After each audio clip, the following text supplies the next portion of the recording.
Boa noite, tudo bem? O Influenciadores completa hoje a marca de 30 programas, 30 influenciadoras e influenciadores que passaram aqui pela TV Ceará. E para a gente comemorar essa data, vamos contar a partir de agora a história de uma cearense sem limites, porque para ela nada é impossível. Lívia Vasconcelos vai conversar com a gente daqui a pouco, aqui na TVC.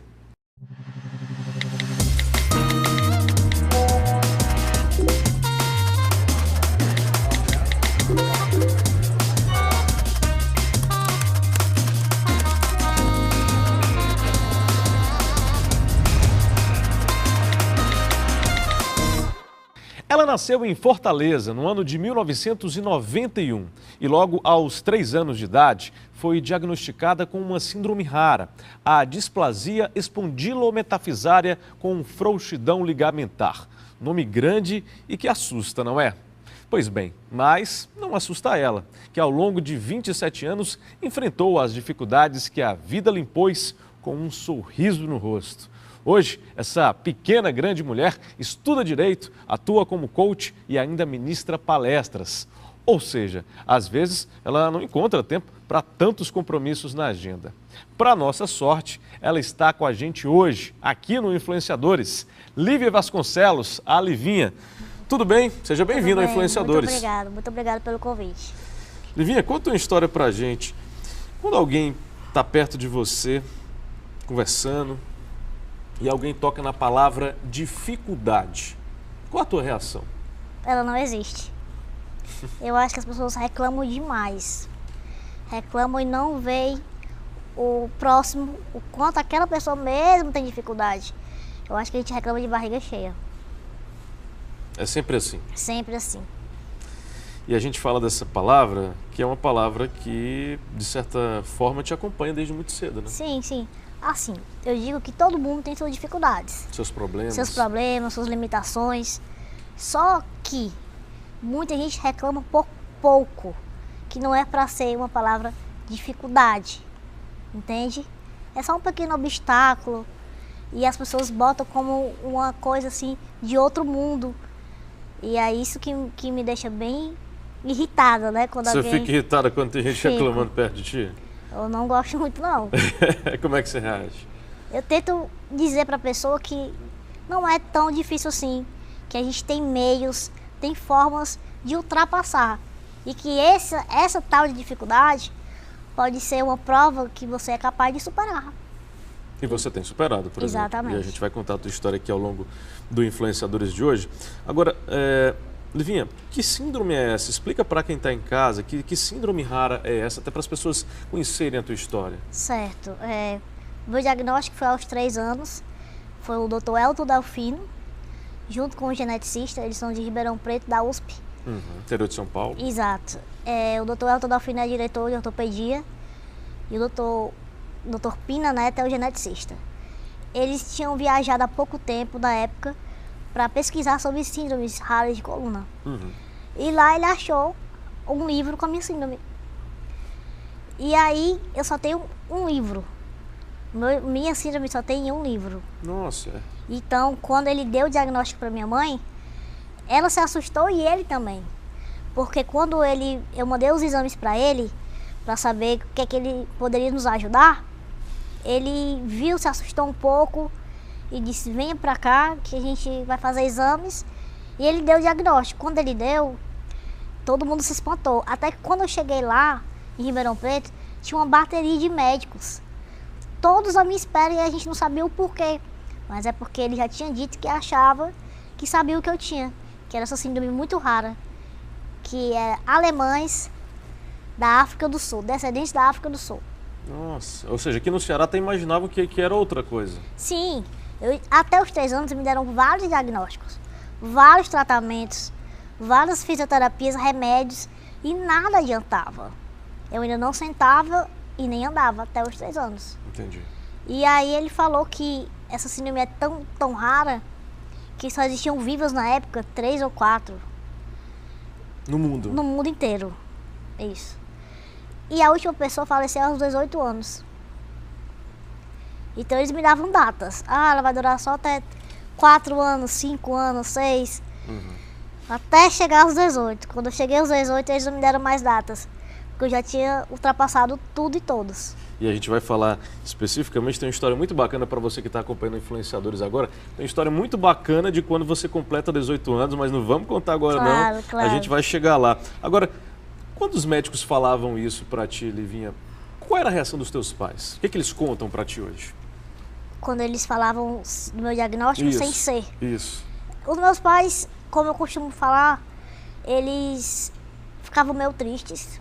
Só que logo em seguida erguiam a cabeça, porque meus pais são uma família de muita fé.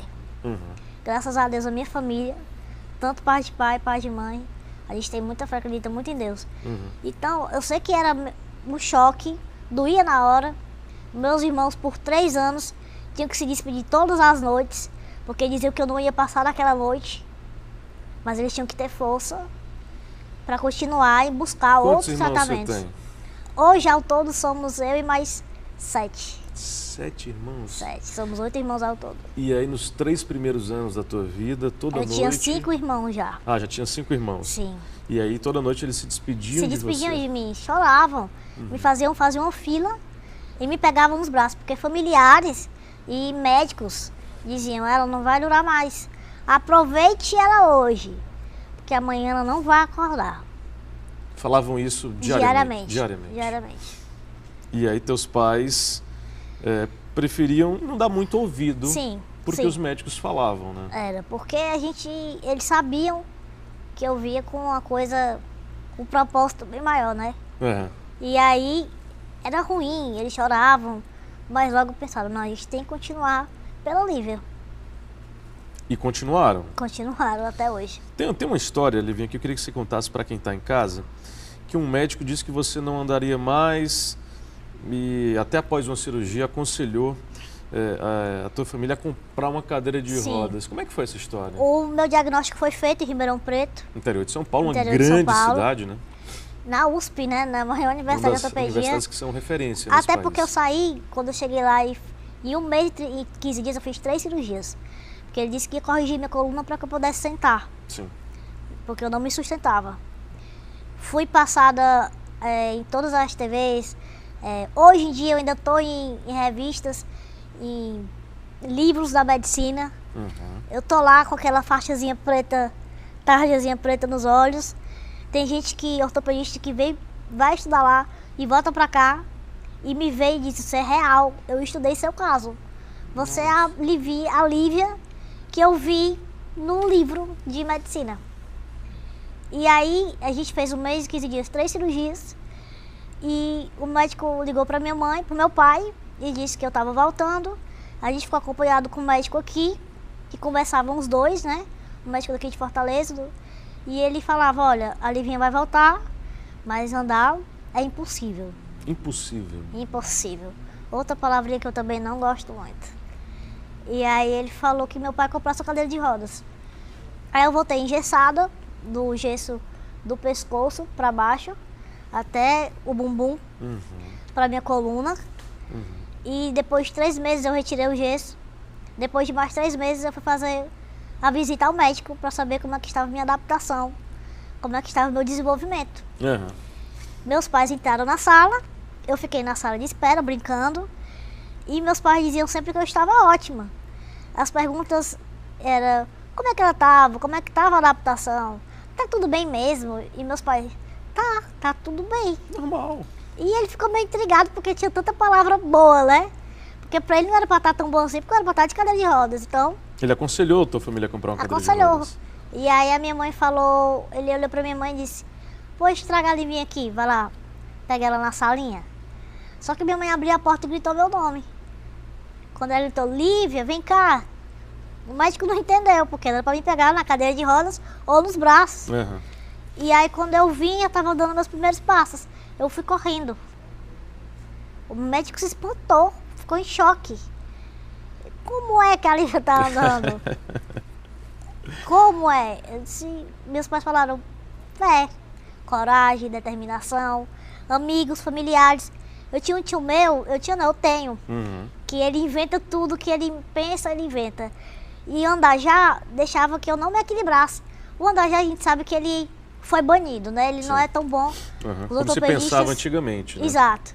E aí o que que foi aconteceu? O meu tio viu que eu não chegava, quando eu brincava de pega-pega no andajá, eu não conseguia me equilibrar e eu não chegava nos meus primos, nos meus irmãos. Porque o andajá chega primeiro o redor dele, né? Uhum.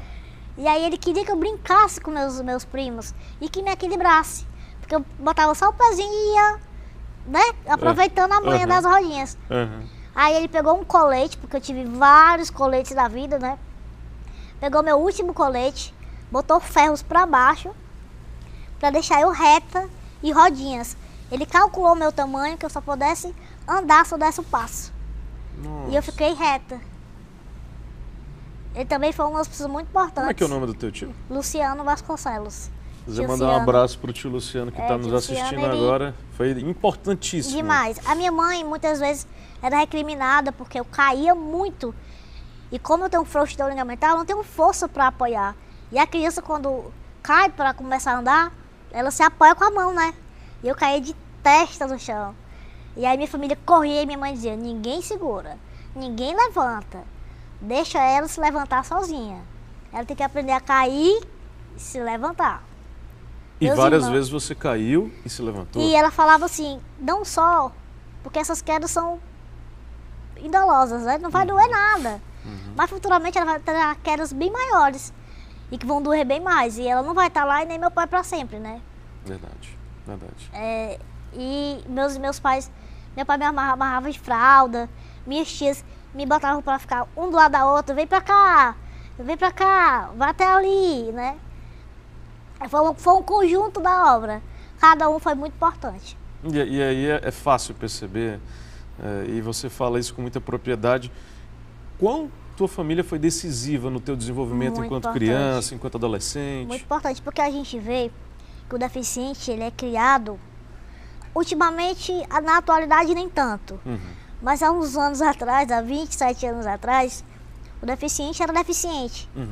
Familiares não queriam que ele fizesse tudo porque não acreditavam que eles poderiam ir bem longe, né? Então, eu sei que tem familiares, tinha gente que dizia que eu não poderia conseguir ir tão longe assim.